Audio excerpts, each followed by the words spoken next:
Bon voilà, il se passe que nous sommes déjà la société MCTT, ex-Necotrans, et depuis pratiquement 4 mois, nous n'avons pas perçu nos salaires. Nous avons essayé d'interpeller notre direction par des courriers et nous n'avons reçu aucune réponse. Donc nous avons saisi notre syndicat, nous avons suivi toute la procédure normale. Pas reversé.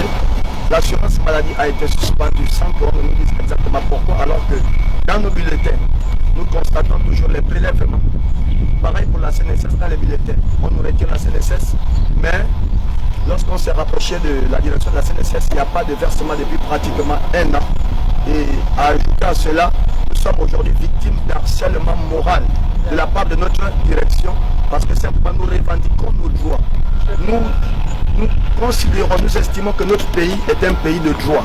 Le Gabon est un pays de droit, le Gabon est un pays signataire d'un certain nombre de conventions internationales, que ce soit la convention de l'OADA, que ce soit la convention de l'OIT, l'Organisation internationale du travail.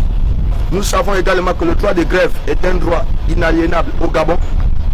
Mais lorsque nous voulons revendiquer nos droits, aujourd'hui on nous menace. On menace de nous licencier, on menace de nous couper des jours, alors que c'est un droit reconnu par l'Organisation internationale du travail.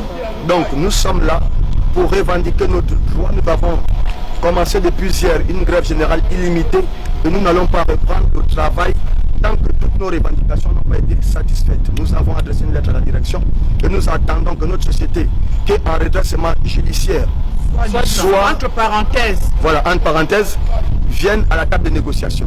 L'administrateur judiciaire, c'est M. Maître Bibang Ngondé, à qui nous avons adressé un courrier et nous attendons que cette délégation de Libreville arrive sur Port-Gentil pour que l'on commence les négociations. Donc tant que notre direction ne sera pas venue s'asseoir avec nous, nous allons rester sur le piquet de grève et nous n'allons pas reprendre le travail. Exactement, parce que déjà, c'est une entreprise organisée, nous sommes censés avoir un dialogue social. Nous, en tant que délégués du personnel, nous sommes des partenaires sociaux. Nous sommes là pour faciliter l'échange entre la direction et le personnel. Mais on remarque, depuis la reprise de l'activité par MCTT Gabon, il n'y a pas de dialogue social entre le personnel et la direction. Malgré les courriers qui ont été adressés à notre direction, il n'y a pas une volonté de la part de la direction de vouloir établir un dialogue. Donc nous sommes aujourd'hui contraints de passer à la manière forte qui est la grève pour amener la direction à la table de négociation simplement. Vous avez encore quelque chose d'autre à ajouter? Voilà.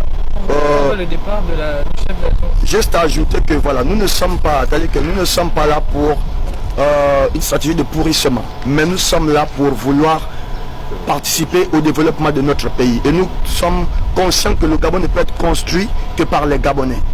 Et nous devons aujourd'hui prendre conscience que si nous, Gabonais, nous ne pouvons pas respecter les lois de notre pays, ce n'est pas les gens venus d'ailleurs qui viendront respecter les lois du Gabon. Les lois gabonaises sont établies d'abord pour être respectées par les Gabonais. Et cette entreprise est dirigée par les Gabonais. Et donc, nous attirons l'attention des autorités compétentes afin qu'une attention particulière soit portée sur la situation de notre entreprise. Parce que nous vivons une violation du droit gabonais par des Gabonais. Voilà, c'est ça notre mot. Et nous comptons sur vous pour que ce message aille au plus haut niveau. Merci.